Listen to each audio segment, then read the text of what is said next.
All right. So I'm very excited to bring you three amazing innovators in the art and blockchain space. We have an artist, and then we have platforms helping the artists to create new art, but also be able to digitalize their art and sell their art in new ways that are going to shift the market. So we're going to start with a dialogue with Kevin Abosch, who's an amazing artist who has created a coin of himself, sold potatoes, but so much more. So just to start, I'm going to ask a few questions to the audience. Who in the audience considers themselves as artists? 1, 2, 3, 4? 4 artists. All right. Who considers themselves knowledgeable in the art market? A few more. And who buys art as a hobby or as a passion? A few. So we have a great audience here. So we're going to start with a dialogue with Kevin.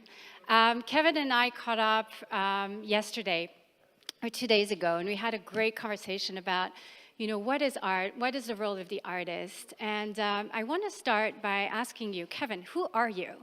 Are you an artist that knows about technical things, or are you a technologist that just became an artist? What was your life purpose? I grew up, I'm 49, I grew up, I guess the first generation with PCs in the household, so like many of my peers and probably people here. It was just, technology was very much a part of life. I was also surrounded by art.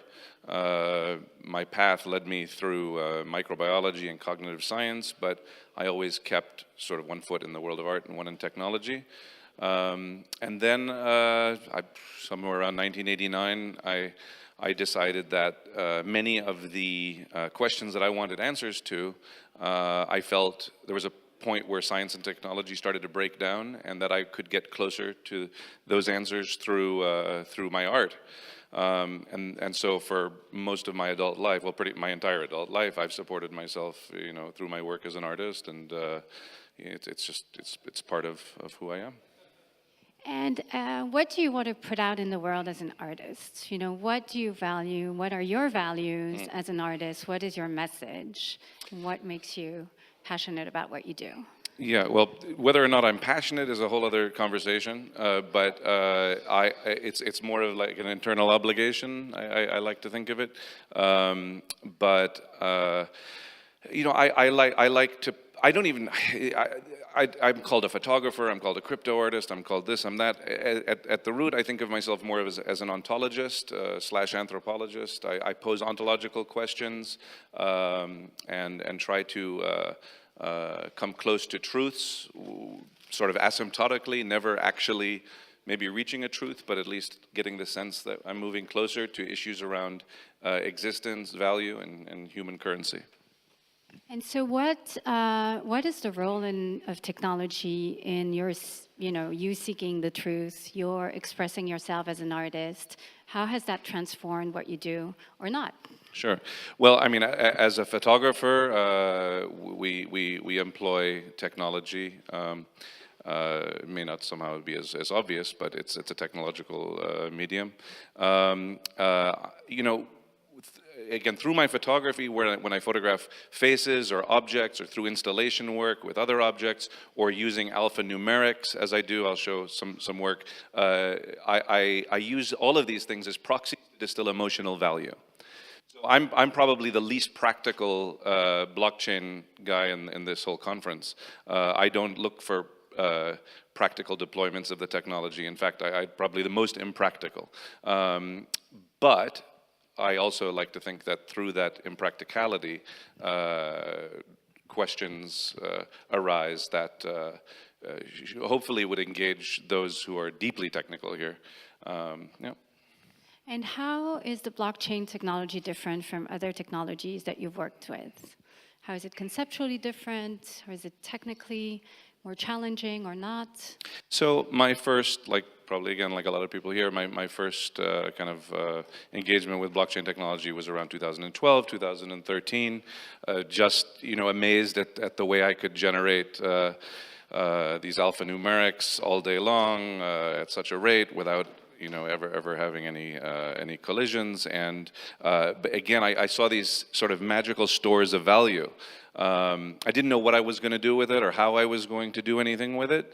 But then cut to many years later, and especially let's say about a little over a year ago, in the face of many of my friends with their technology startups talking about ICOs, I found myself in an interesting position on the heels of some success I had in the art world, where the attention was moving from the artistic value of my work to the monetary value.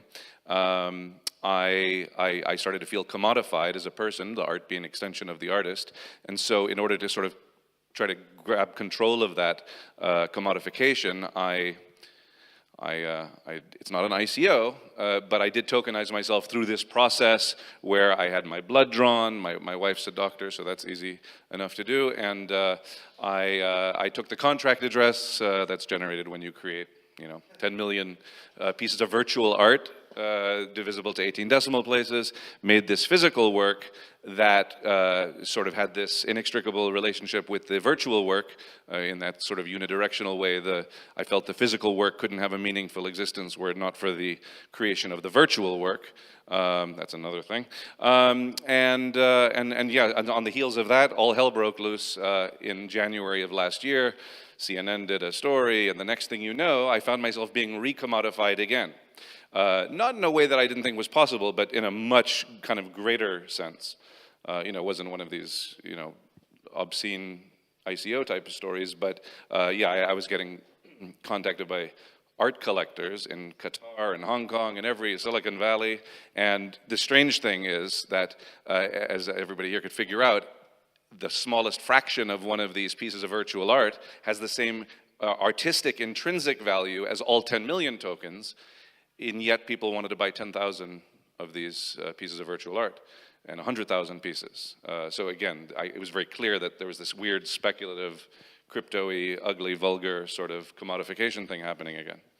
So what was your experience as an individual in that over-commoditization of yourself? Did you enjoy it? Did you like the attention?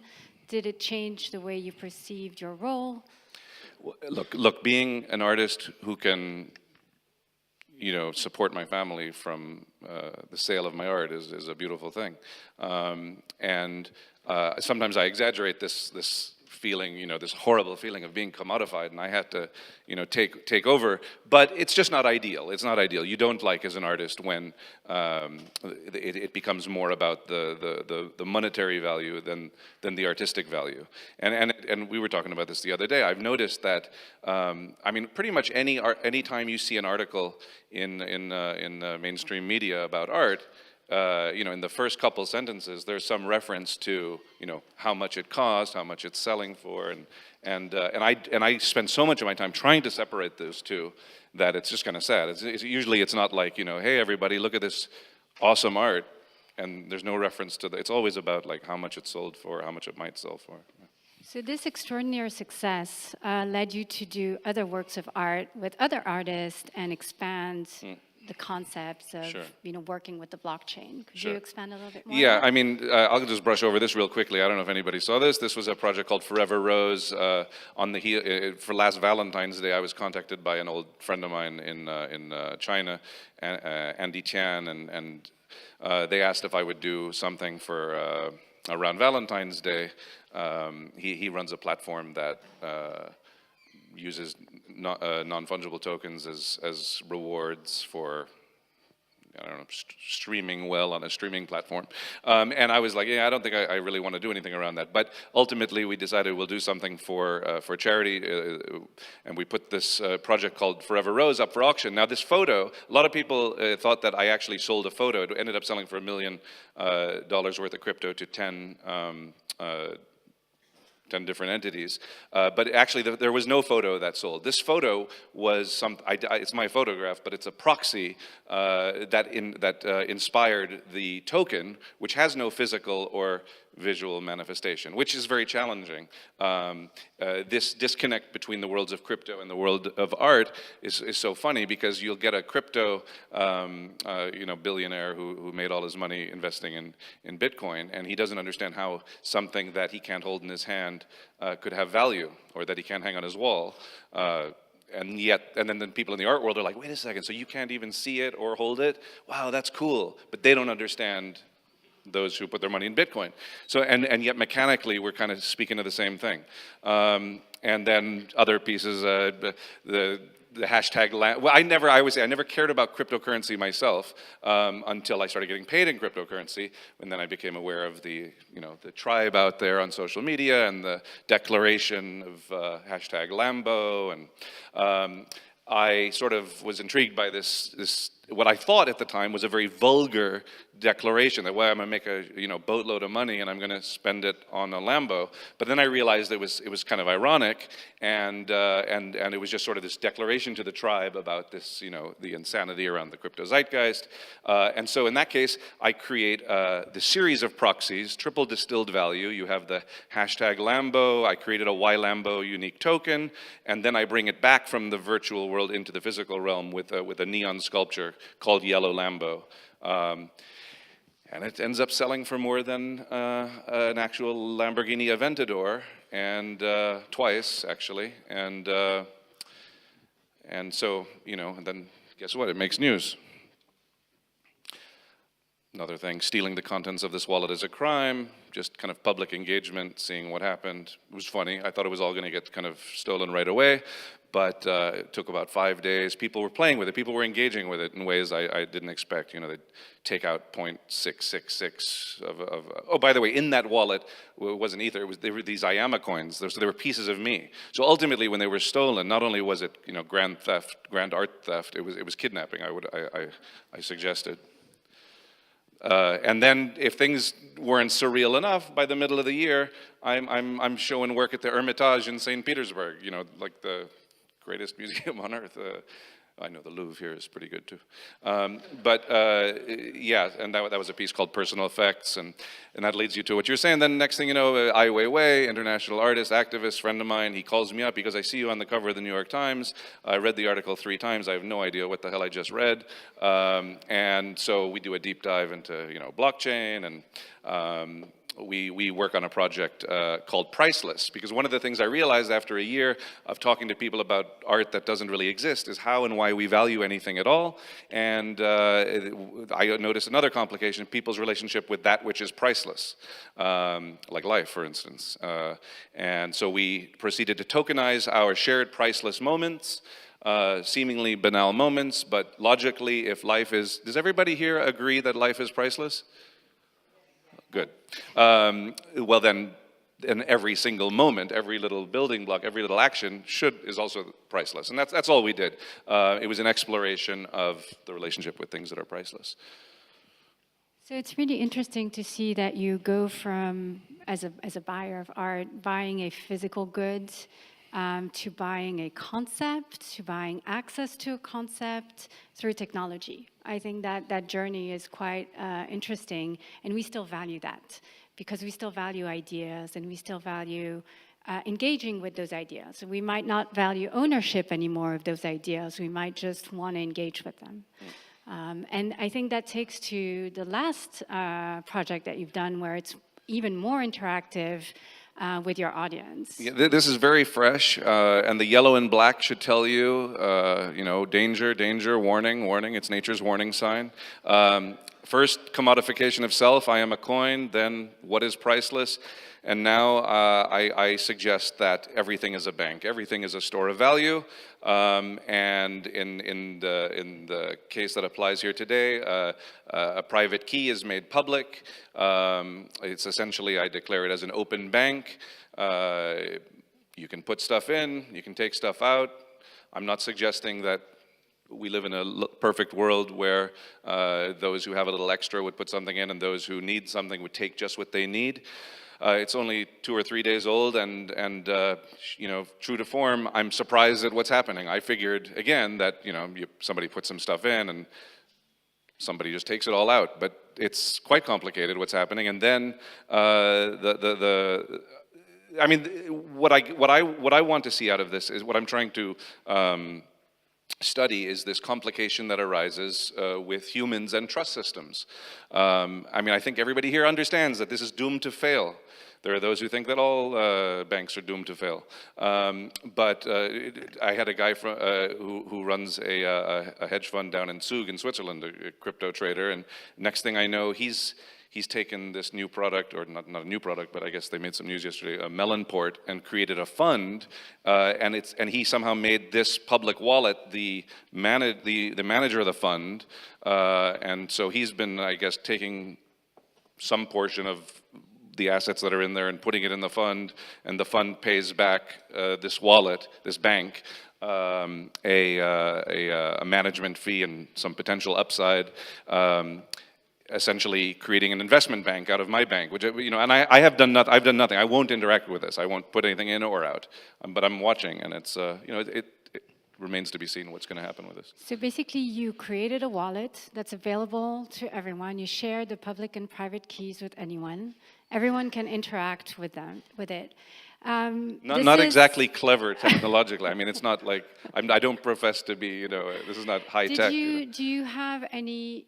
Did you want to prove a point, or do you just want this as an experiment and see how people behave? I don't think I ever want to prove a point. It's more an experiment, and it's playing, and it's a study. I mean, like I said, I'm an ontologist, anthropologist. I think I understand how humans are going to react when confronted with a certain system, and they always prove me they prove to me that I don't understand them as well as I thought I did. And so that's what's happening here. I'm also staging a number of interventions. It's not just this. There are physical works where I declare that this particular object is a bank, this person is a bank, and I'm staging in banking centers around the world interventions to mitigate against human corruption across even our biggest financial institutions. So when we spoke yesterday, you told me this might be my last project on the blockchain. Is this true? Well, it might be. People ask, what's your next blockchain project? And I kind of recoil at that, because it's like, why do you think there has to be a next one?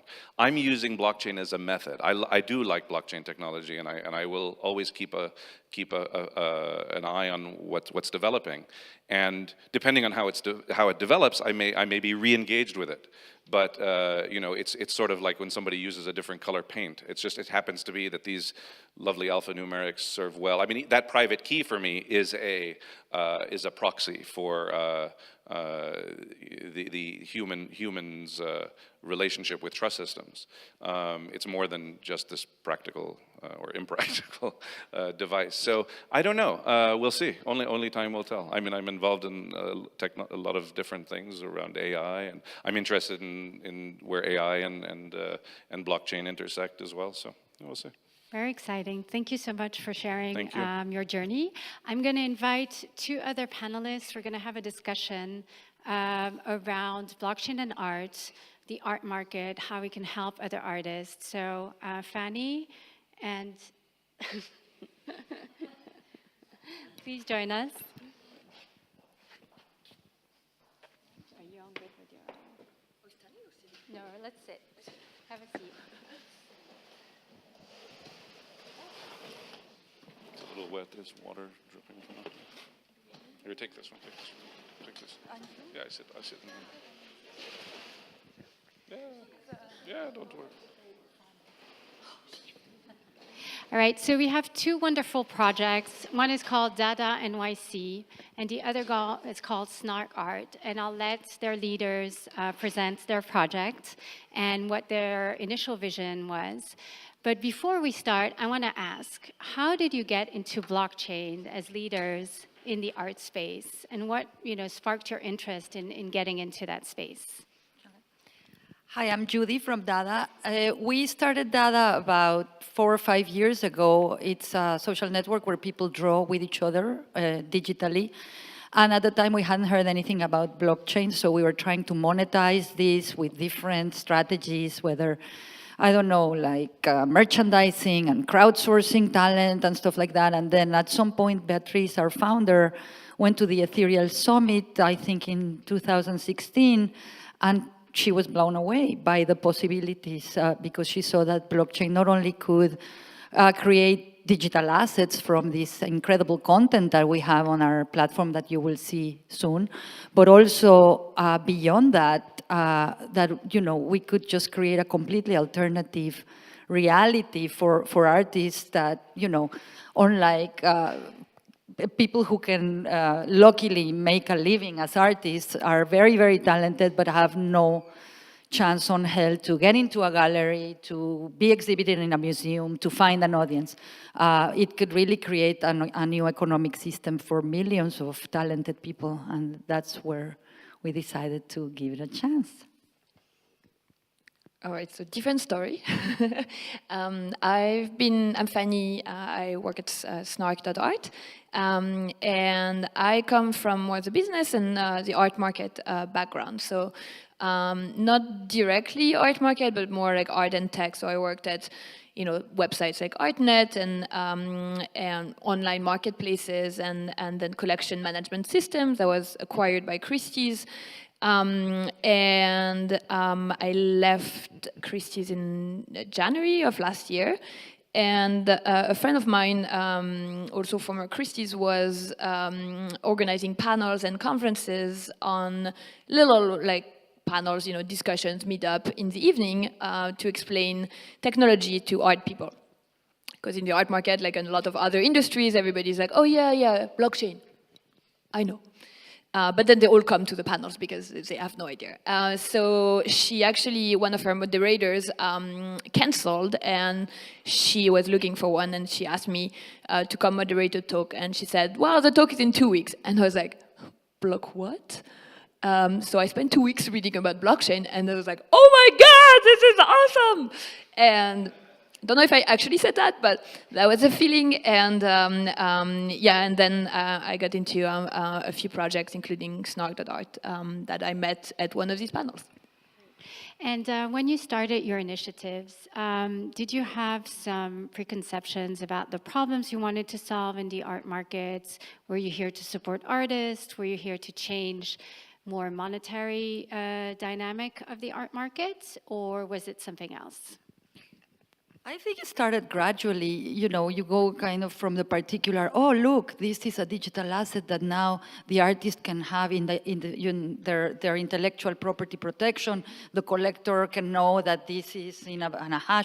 But then we saw, wow, I mean, when you see the possibilities, you go, in the real art market, very rarely, if ever, does an artist get something on a secondary sale, for instance. And we thought, wow, with that smart contract, you can actually include that so that with any time there's a secondary sale of an asset of one of our drawings, the artist will get a cut. And that is just like mind blown. So, it happened gradually. And then if you issue a token and maybe everybody, the entire community can participate in making this token something like of a vibrant economy. So it was kind of, I think, little by little, we saw more and more the possibilities. And we just basically said, we don't want to use the technology to replicate what already for us isn't working. We want to use the technology to push it to a new way of thinking about content and collaboration. Yeah, I think to continue on the fact that you don't want to replicate something that has flaws and reproduce it on the blockchain or any new technology.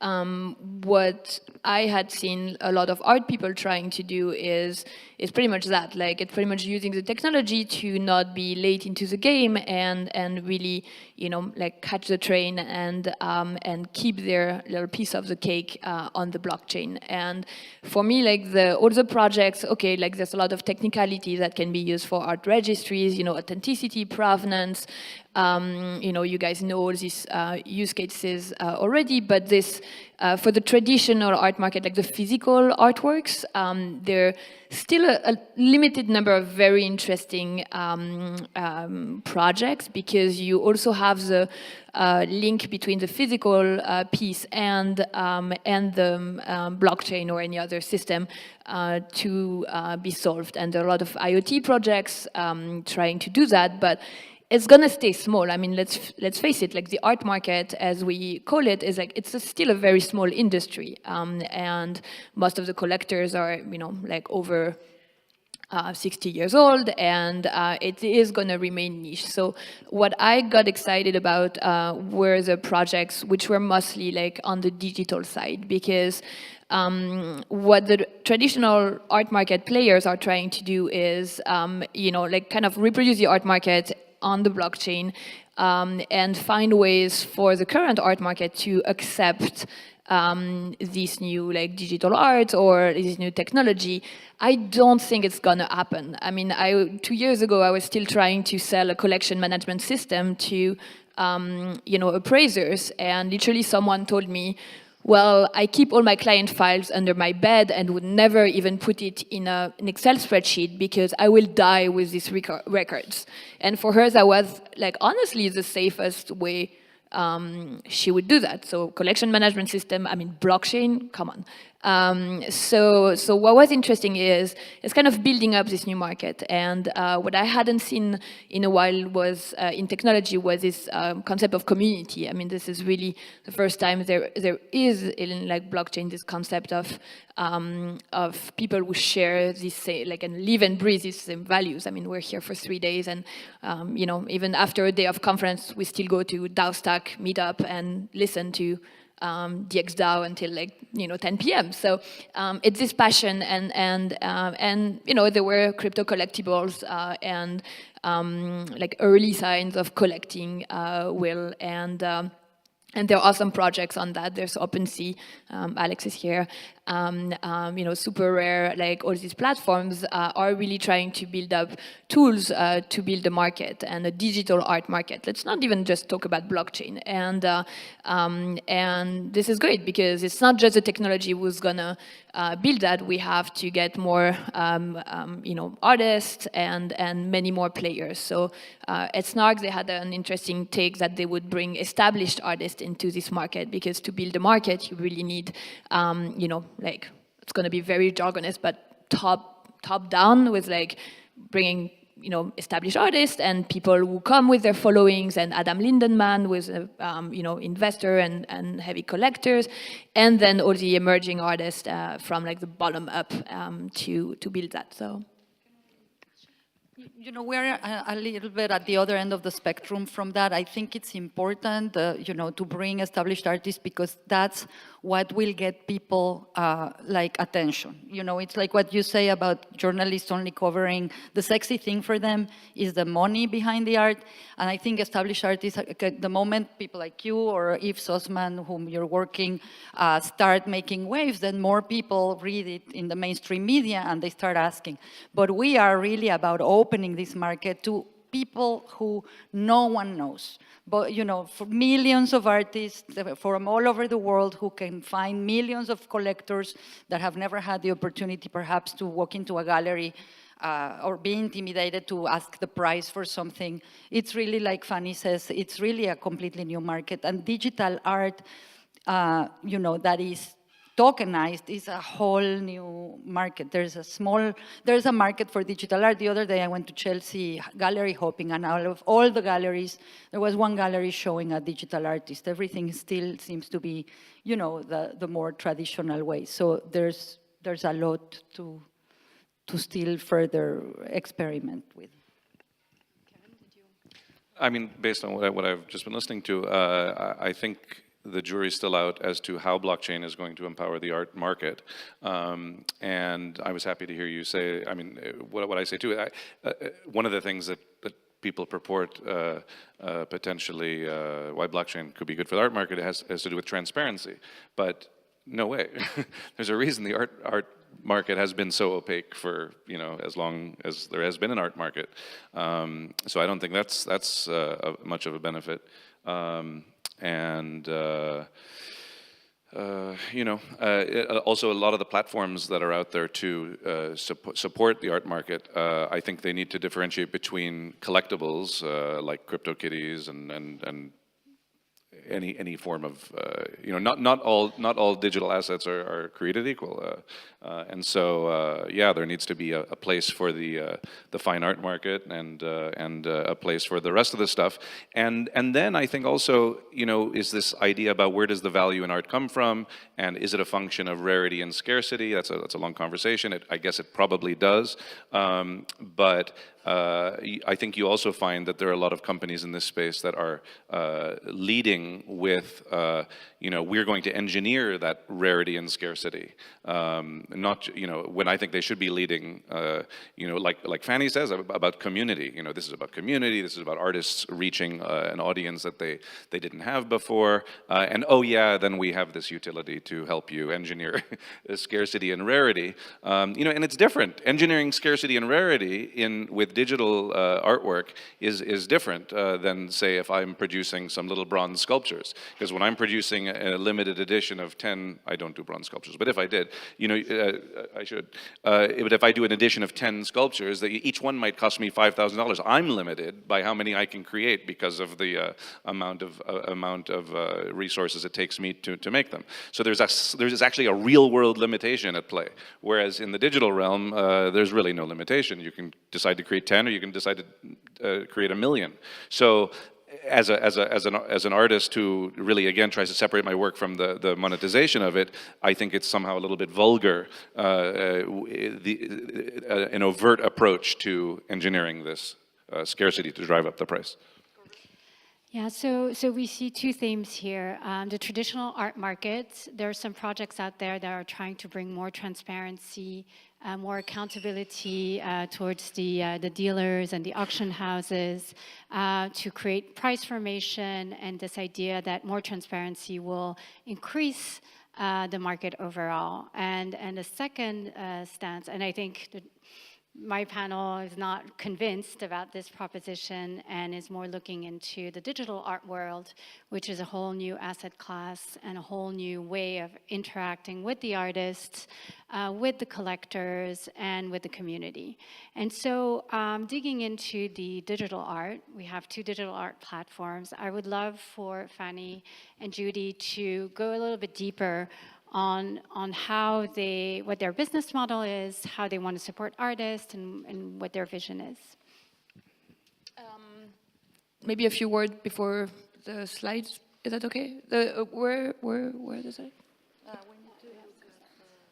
We need technical help. We're seeing a bunch of hashes right now. It's very nice hashes, but That's from This is a Bank. Yeah. sorry. We should take all the money and run. Anyway, I can start about Snark. So Snark.art is a project. So we're positioning ourselves not as a platform, but really as a production studio for artists. Is that a PDF? Is it a PDF? Est-ce qu'on peut avoir le Google slide? Non. Oh, it's okay. I'll show. Anyway, sorry. So Snark.art is, yeah, so we're based in Brooklyn, not so decentralized.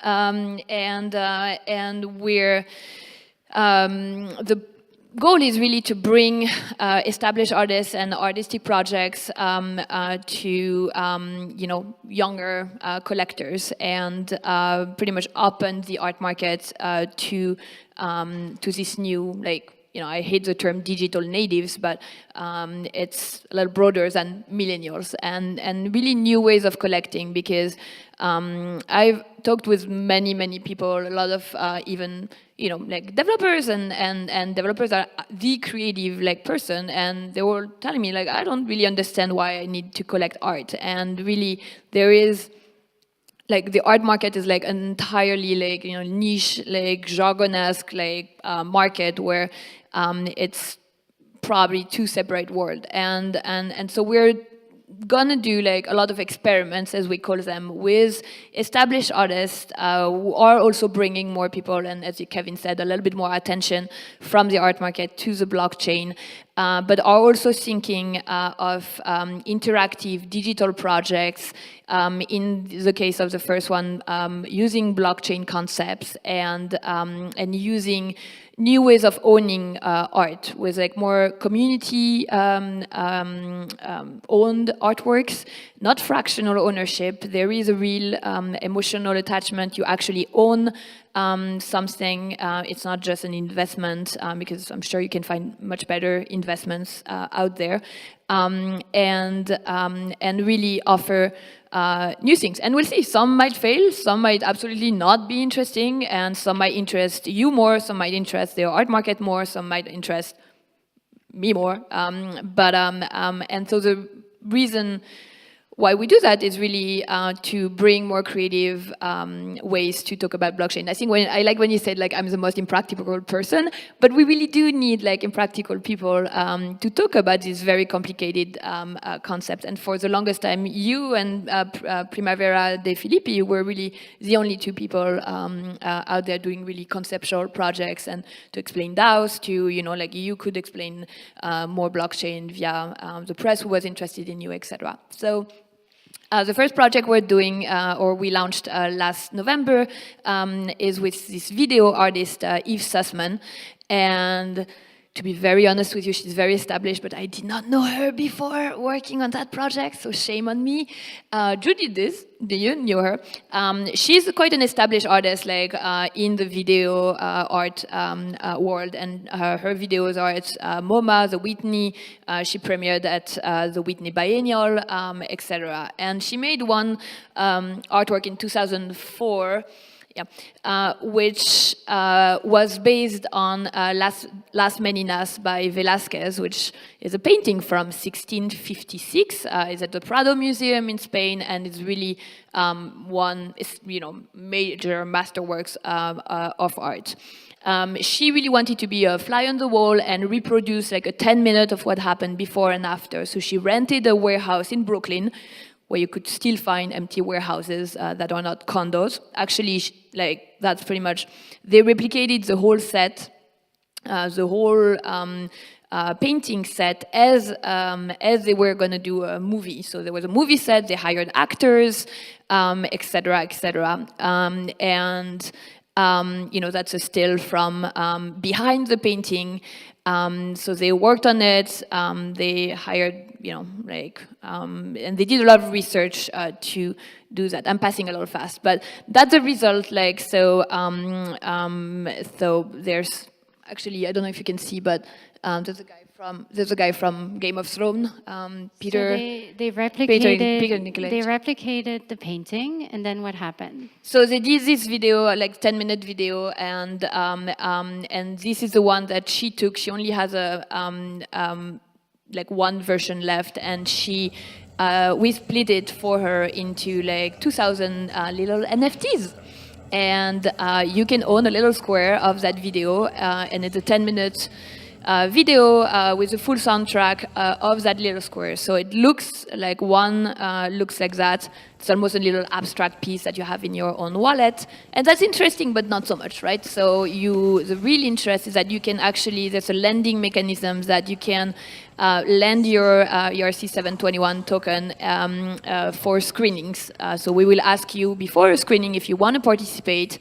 And if you don't, well, it will not play for the entire community of artists. And we did one screening last week in New York.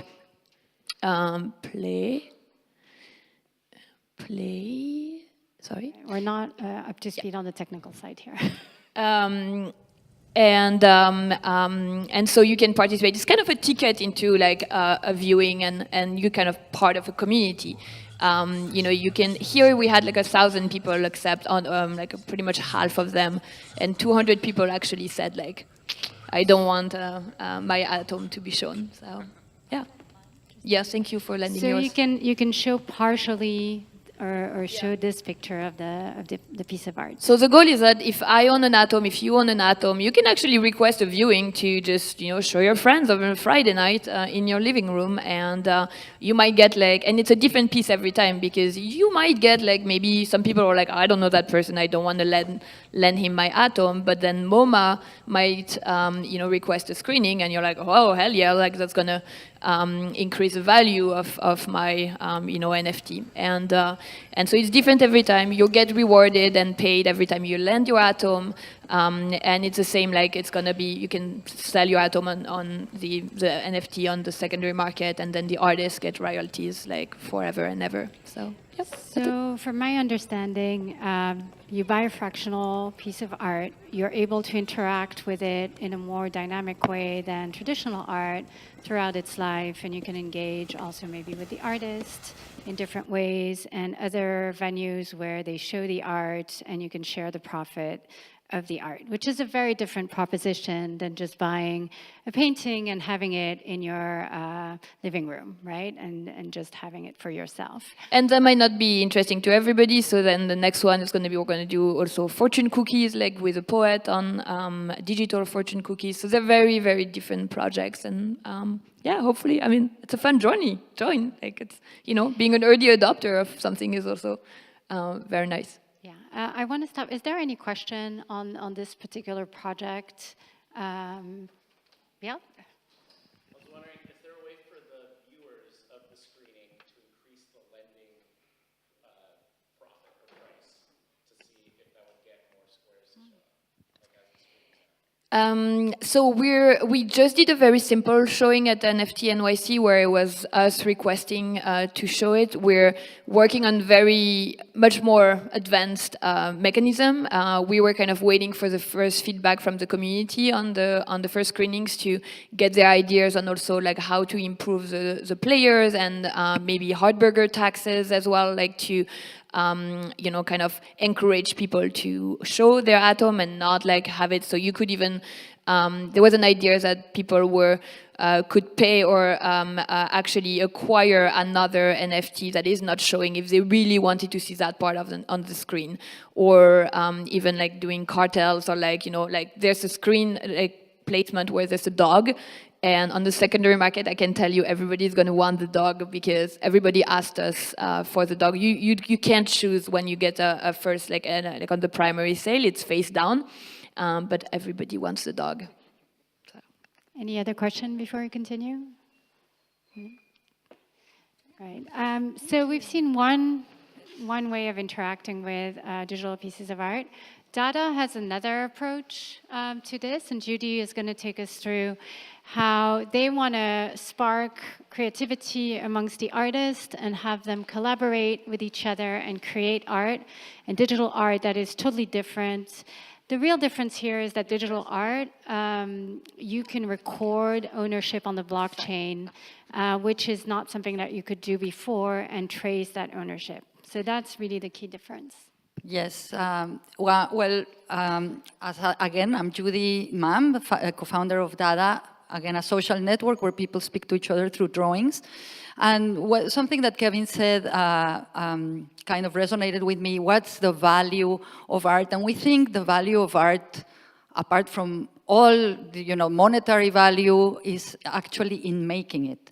And so Beatriz Ramos, who is the founder of Dada, she emigrated from Venezuela to New York some years ago, and she was a pretty successful commercial artist. She worked at Disney, she worked at MTV, she opened her own animation studio, she worked for some of the biggest brands in the world. So for all intents and purposes, she did very well.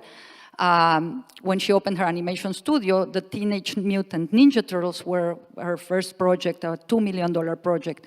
But she realized that even being successful, she was only making a very tiny fraction of the millions and then billions of dollars in value that the content that she helped create was making and still makes. And also she didn't retain any of the individual property rights to some of this content. And she decided to do something about it, and we got together. and we created Dada. And it's basically a place where artists draw with each other. So here a person did a very simple flower, and then this person in the United States, somebody in Chile replied with an Aboriginal Indian, and then the community took over. We do not intervene in this. These people didn't know each other at the time that they were making it. And I see it as first of all, we believe that this is a new form of digital art that, as far as we can tell, does not exist anywhere else. We call them visual conversations, and they're pretty magical. So it's a kind of like a jazz improvisation or you know, like a music jam where, just to show you a little bit, that this is how my feed looks. I can see what people have been doing. I see that this guy from Chile did a drawing, and this guy from Kenya did another drawing, so I can reply to the drawing with that, you know, with a white pencil, or I could also start a drawing myself. One of the ways in which we make it work is that in order to reply to a conversation, you have to have made a number of drawings, not too many, but you have to accrue like 200 points. So that gamified system allows for people not to just come in and deface something, and it works pretty well. So what you can see is that the people really just respect kind of like the original, we don't know if the intention, but like, you know, the original mood of whoever started it. And sometimes it's really difficult to tell like when one starts and the other ends. And many people think, they look at this and they think it's the work of only one artist, whereas it's really the work of several artists. Sometimes some artists, of course, repeat because they're really engaged on a dialogue with each other. So we have around 160,000 users, and this week I think we reached our 110,000 drawing. So that's a lot of wonderful content, and that we feel has tremendous value. So we decided to create a decentralized art marketplace on the blockchain where we tokenize these drawings, and so artists retain their individual, their IP protection, and collectors can get proof of ownership. We have a separate art gallery, not in the drawing platform, because in the moment that we put like a shopping cart there, I think it's going to completely destroy the magic of what people are creating. And so we have about tens of thousands of visual conversations that are ready to be tokenized and sold. And one of the things that separates us from, like, we're not competing against Gerhard Richter, you know, or any like fine artist, because the art that gets made on Dada is not really made with the intention to produce or to impress a curator or to get into a museum, although we will, I know, we will get into a museum. But it is made with the intention to collaborate and to create with people and to, you know, express yourself. So it's kind of, you know, very pure. We have a very simple drawing tool that everybody uses. It's really rather basic, and some people use, you know, some people use like a drawing tablet, but some people draw with a mouse. So we launched our first collection in October of 2017. We basically took 100 creepy and weird drawings from different conversations. We called it Crypt and Weirdos. We launched it in Halloween, and we gave them 5 different levels of scarcity. Last week at the NFT conference, we launched our first visual conversation collection. So basically, this collection is called Descontrol. It's 40 drawings by 9 different artists, 11 different artists in 9 countries. And this is the first time that we are actually doing them as like single NFTs. So each one of these drawings is a unique NFT. You buy one, there is not another one for sale. When you buy one of these drawings, you're not only basically buying from the artist that you love, but you're also kind of buying from everybody who is involved in the conversation, because there's a co-ownership of the conversation by everyone. So the way that we are coding our smart contracts is that on the first sale, the artist gets 60%. Everyone who is involved in that conversation gets a distribution of 10%, and we have a community fund for Dada of 30%. And on the secondary sales, the owner, if you buy it, you would get 60% if you want to sell it, but the artist would still be getting a cut, and the community fund would still be getting a cut, and all the artists and even the owners of the conversation. So this actually involves everyone, and it's a slightly different model from, from what exists in the art world, where it's basically kind of a one-on-one, one artist, one buyer, one collector. What we are excited about is that the NFTs allow us like this great experimentation and levels of collaboration. We did this collaboration with Kitty Hats, which are purveyors of accessories for crypto kitties. They came to us and they said, well, we were thinking if the cats can have hats and tattoos and glasses, maybe they should have art. And we said, of course they should. So we issued a collection of like masterpieces, world masterpieces interpreted by our artists. So if you own a cat, if you own a crypto kitty, you can buy him a beret. If you own a Dali mustache, and you can also buy him a Salvador Dali by way of a Dada artist. But what makes this interesting is that imagine, and we're starting to do collaboration with music, for instance. You can animate some of these drawings, you can add music, and every layer is going to be tokenized. Everybody's going to know where, it's going to be all, known who owns what, and we feel that there's a lot of potential for this. And eventually we're going to issue a Dada token, because we are building an economic system where everybody who participates, including the collectors, is rewarded and remunerated. And the community fund will go towards a guaranteed basic income for artists. Eventually, what we would like to do is you come to Dada with the expectation not to sell, but to play, to engage, to express yourself, to experiment, and you are going to be getting, some income monthly just for being there. That is the idea, so that we can help artists like Susana, who is a very fantastic conceptual and performance artist in Chile. She's a single mother. She lives from her art. She actually sold about $3,000 worth of her art in the Creeps and Weirdos collection. Or we can help people like Alex Henry in North Carolina, who is a stay-home dad and who wants to live from his art, who he wants to be able not to have 10 other jobs in order to support his family.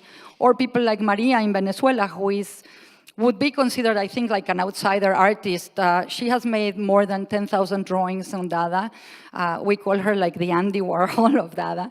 But she lives in Venezuela, and just basically getting $60 from some sales that she did of this drawing can actually help her live for 2 months in that country. So we see that this is a platform that can really change the game for millions of talented people. So Judy, is this the end of the poor artist We myth? certainly hope so.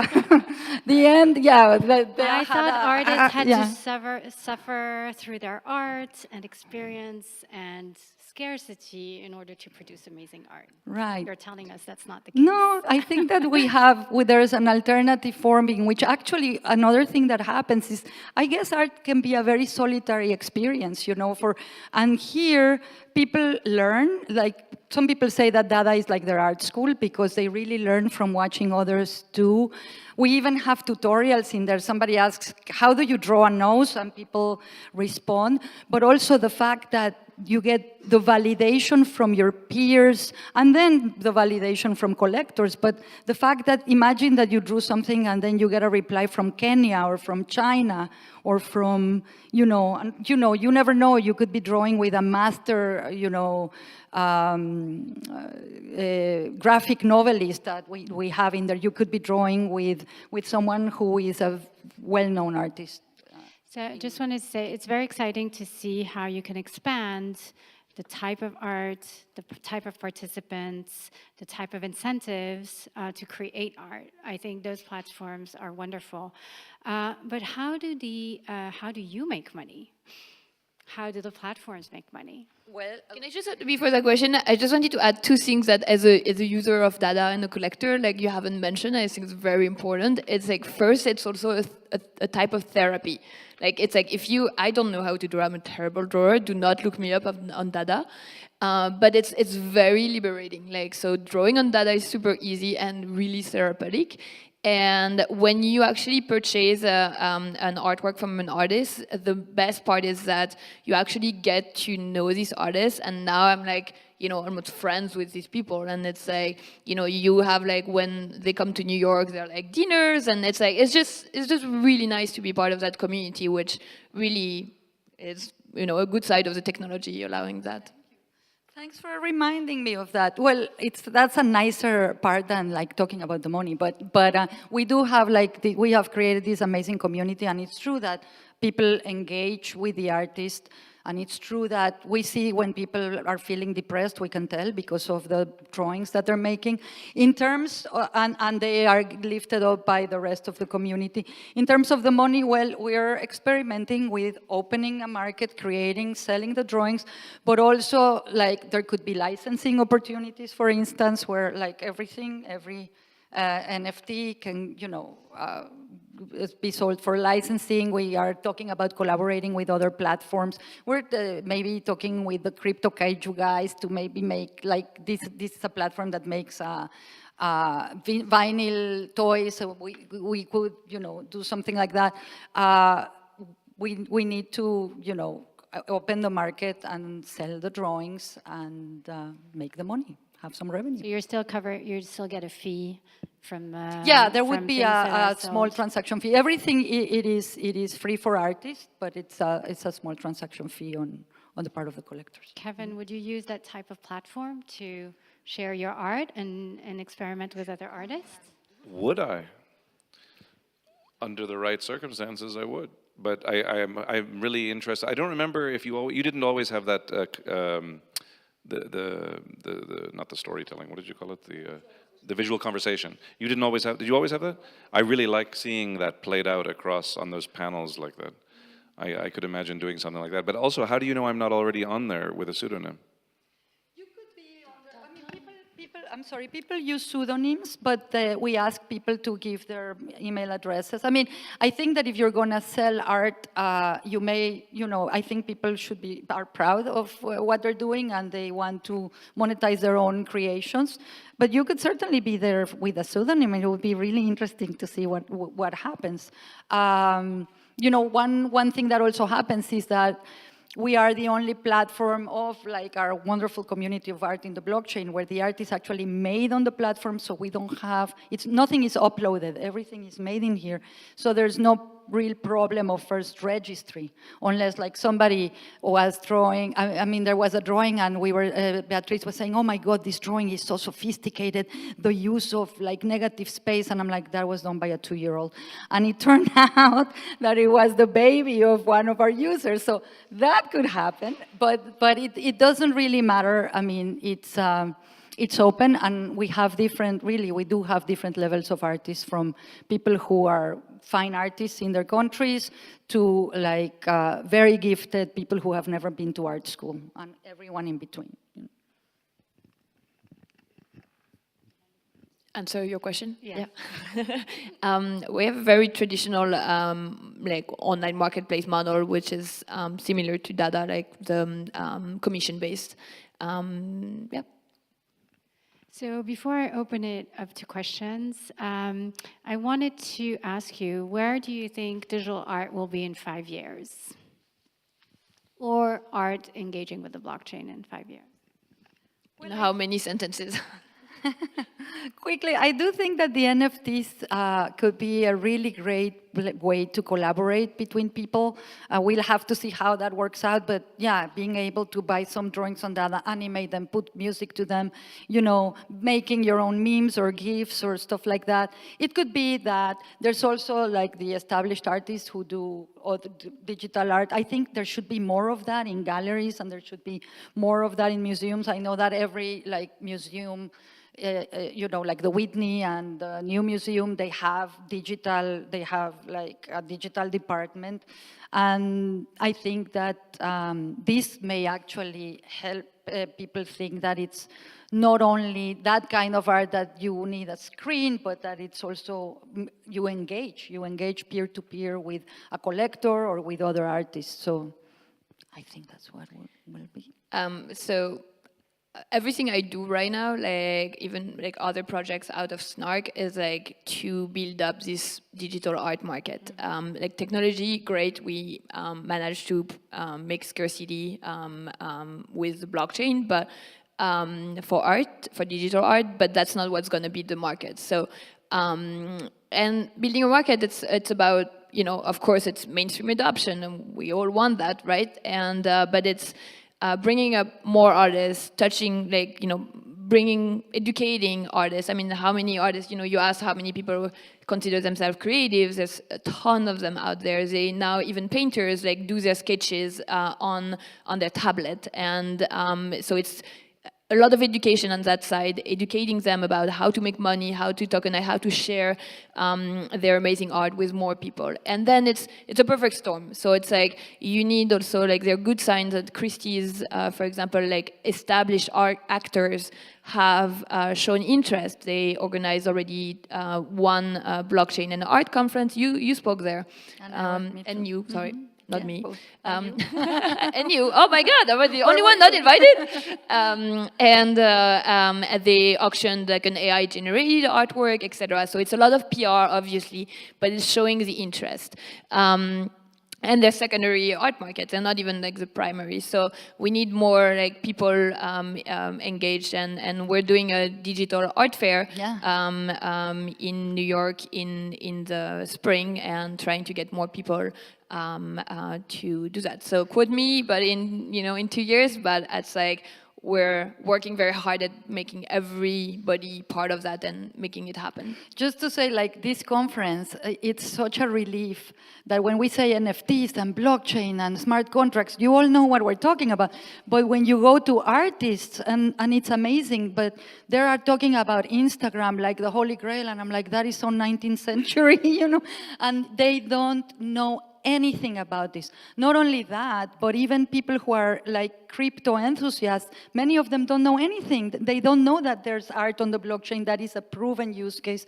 And we feel that it's a really great way to onboard people to blockchain, actually, like you kind of were onboarded, and you are onboarding people as well. Just try it. I mean, buy a painting, buy an atom, and get some crypto. That's like, no, it's not only PR, it's really a whole educational,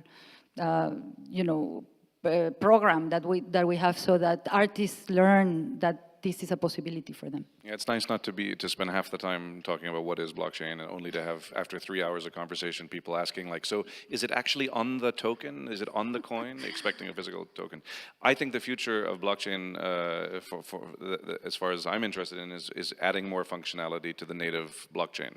So the ability to embed, high resolution images on the blockchain, not using IPFS or some other mechanism, but actually keeping everything as native as possible to the blockchain. That's what excites me in the future. Mm-hmm.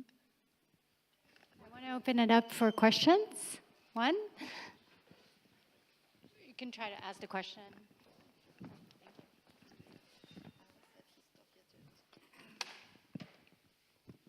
Hi. I have a short little story about a moral dilemma I faced that leads to a question about metadata. So I was at ETH Denver, and I was looking on Super Rare, which is one of these NFT-based digital ownership of art things, and I found a really cool picture of a buffacorn, which was the unicorn buffalo mascot of ETH Denver. So I wanted to buy the piece and then tweet it. But I had been fiddling with stuff that I probably shouldn't have been fiddling with during the hackathon, so my interaction with the site was broken. But I still had the data of the image that I liked and wanted to buy, and so I could copy that very easily and tweet it all the same.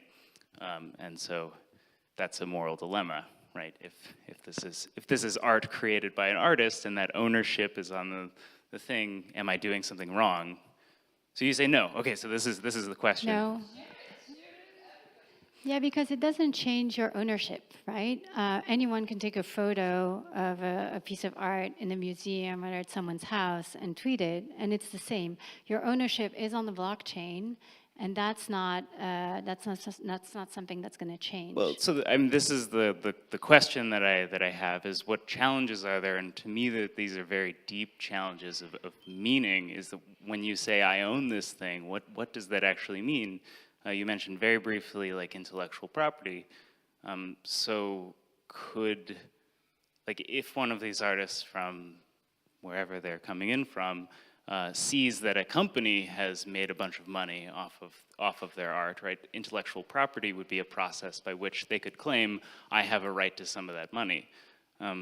Well, the company should be giving them money for They should, but in the case of you, like let's say you wanted to buy the art, for some reason it didn't work out. You could still do a screenshot, you could still, but you wouldn't really, I mean, you could have it, you can't really sell that, you don't have, I mean, unless you start up with your own, you know, thing, or you could sell that doing something very wrong, which would be claim that you made it.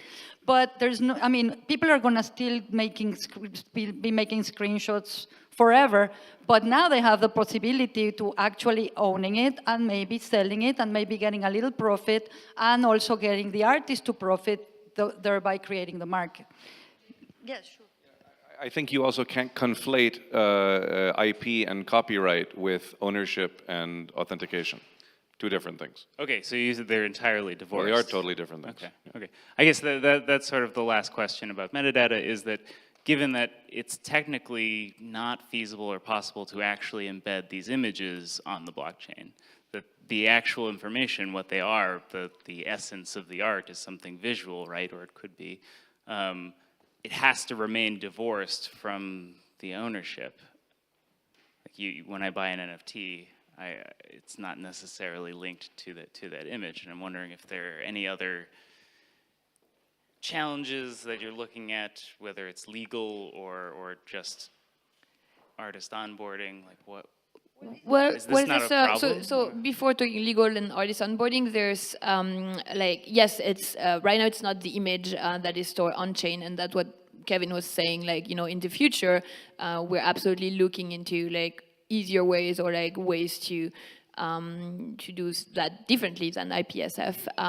But we also work with, it's not like an effort, like it's not just me or just Narc or just Dada doing that. It's really the entire community. So we're always watching for wallets who actually like show collectibles. So we, at the time, it was Trust that was the only one having a little like section for collectible where you could actually see and show your friends with your, kind of your own little gallery. And yeah, oh my God, that can be done so much better. And there are a lot of people working on that. So it's a whole community effort to make that happen. And I would say right now on the legal side, I mean, there's you can talk more about that, but it's very much similar to current, like trade, like IP rights and all these things. So nothing really changes with blockchain. Like. Cool. I just wanted to say thank you also for talking about this stuff. It's very complex and like it's yeah, there's a lot of, it's very stimulating.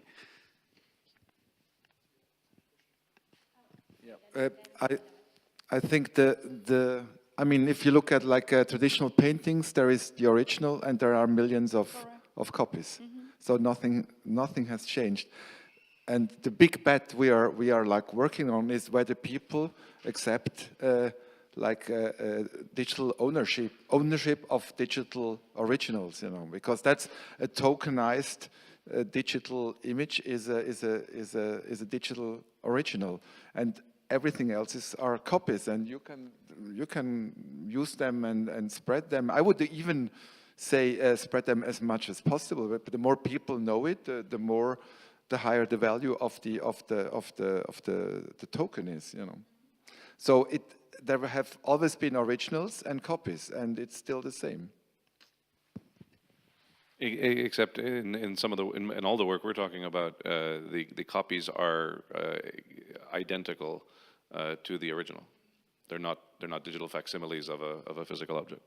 So we're trying to work on that. Is true. And so, for instance, one thing that we're doing is encrypting signatures, and where actually the artists are going to sign their work. It's going to be encrypted and a cryptographic signature, but also with like a drawn signature, so that you get like the experience as if you're buying an original. And there are ways that there could be ways to separate like the original digital from the copies. But it's true that it should be, I mean, people use the word permissionless, and like it's permissionless as long as, you know, you can share, you can, as you were saying, like share it so that people know about it.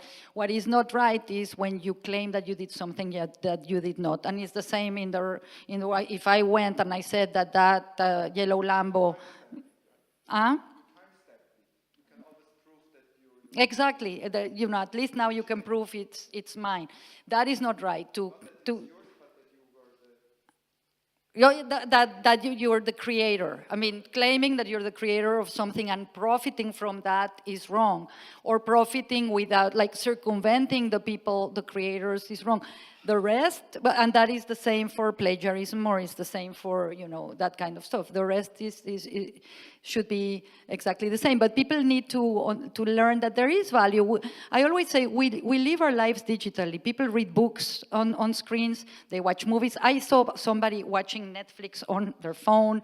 You know, music, everything is on the screen. But when it comes to art, everyone wants a wall. You know, and I'm like, I understand that, but there's also other wonderful ways to display digital art that can be streaming, and there are platforms already that are doing that, where you can not only stream art, but also change the displays and curate it to your will. So, you know, digital also gives us a lot of possibilities. Yeah, and I wanna say we focused on almost traditional art. And there are, I think, new ways that the artist, the audience is going to be able to interact with the art. And maybe ownership in 10 years is going to be irrelevant. And people are going to say, no, I don't want to replicate the existing system. And maybe I want to have something different than just the IP rights. As we go into open source through technology, we might even go to open source with IP rights for art. So let's maybe think creatively about it. It might change in the future, that we don't need to replicate everything that is in existence just because it's digital. And like what Kevin was saying, platforms that are trying to create digital scarcity to replicate physical scarcity may not be the way to go to create value for the entire community.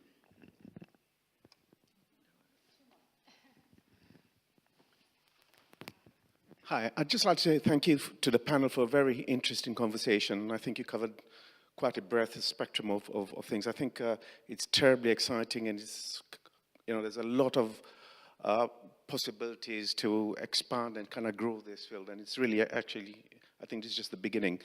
My particular question is, I've got friends in my city, in Brighton, UK, where they establish artists as part of some festivals and galleries.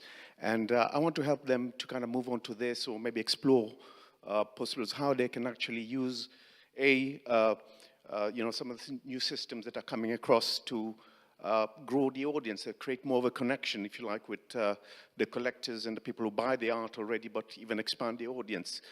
Any advice you might have to offer in terms of actually building a local marketplace that's, let's say, identified with an area, with the local artists and things that happen, that people have connections around within their particular space. So not necessarily digital, but kind of local, but it happens to be digital as well. I think, well, in terms of blockchain, in every city now there are meetups, and, you know, if people are interested in that, we also tend to try to organize to actually meet our community, because what is interesting, people are drawing with each other for years, but they've never really met personally, and when they actually meet in person, they feel that they know each other like brothers or like sisters. And so it's important to have that side as well. I think a place like that would be a great place to, you can invite your friends and start drawing together, and from there move it from the digital move it to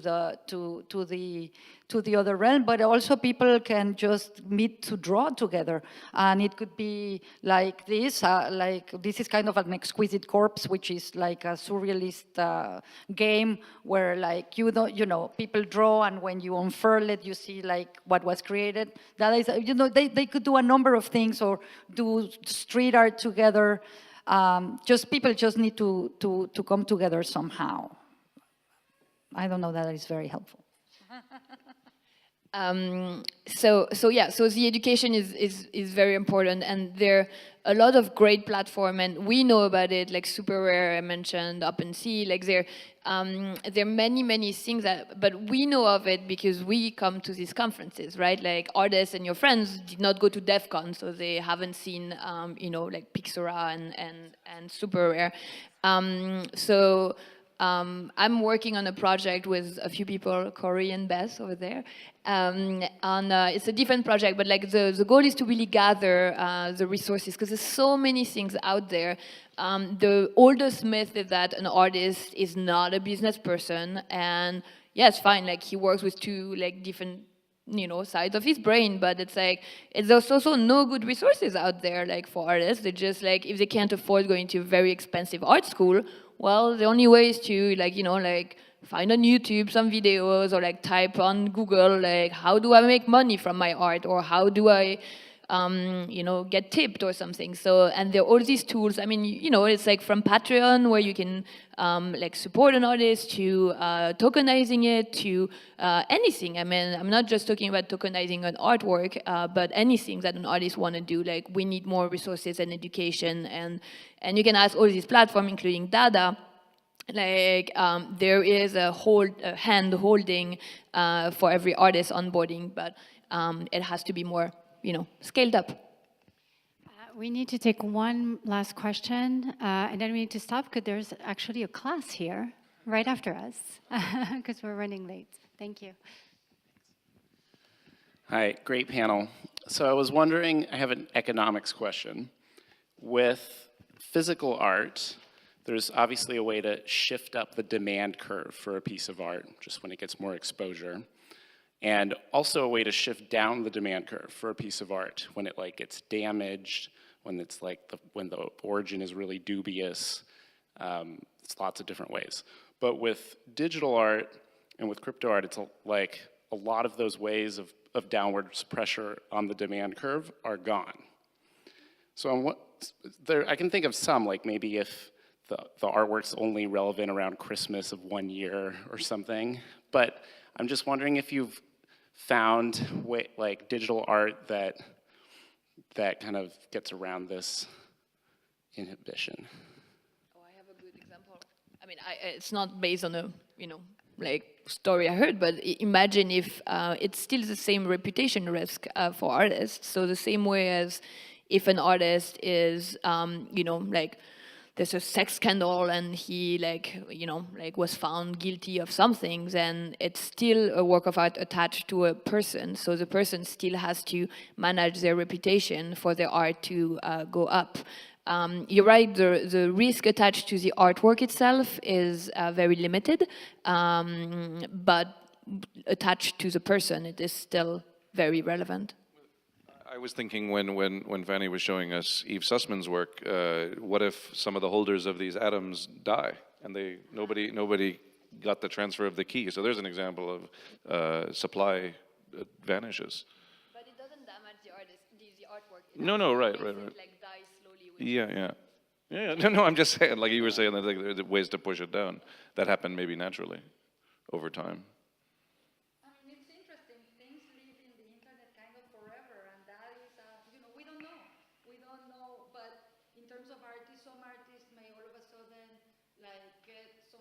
Exposure that makes everybody want that artist, on wherever, on Dada, and that stuff can grow enormously. And then, the art world is fickle, and it may be as fickle in the digital realm as well. Artists get high curves of everybody wants it, and then boom, nobody wants it anymore. So I think in that sense it may mirror, it's like human desire. Collecting is a very, human thing, and it may have the same kind of like ups and downs. I have another perspective. When you look at things that go viral on the internet and what drives that, influencers, the crowd, things like that, I think that's something that you're going to be able to take into account for digital art. So it's not just buying the art, it's liking the art. How much do you value the likes? How much do you value the number of shares and the dissemination of the art? And I think we should look at other metrics to value an art, which is not just a price tag. It's how much, convening power the art has. What is the message of the art? And how many people does it touch in the planet, for example? So I think you should look into other metrics and try to think outside the box to create new platforms or new concepts around digital art. Thanks for saying that, because really the value, the monetary value is, again, is what, like, it's the concrete thing that we attach to know that we feel that a work of art is priceless, like, a Gerhard Richter that is millions of dollars. But the value that it gives you, how can you quantify the value that it gives the artist? The fact that as a collector, you can come into a conversation, for instance, or draw data, or in Snark.art, decide to play around with the rest of the community, and be engaged. I like the idea of Snark, and I have an atom precisely because I'm really curious to see what's going to happen to this work of art with all the variables among the collectors. So there, as you say, these are new alternative values when you co-own or you co-create, or, there's gonna be a different kind of engagement on that. But it's still, and the digital life allows us to do that, across the globe in ways that, it's physical art can't do. With these wise words, thank you so much to our wonderful panelists, and thank you for being here. I hope this was interesting to you. It was certainly interesting for me to be there. Thank you.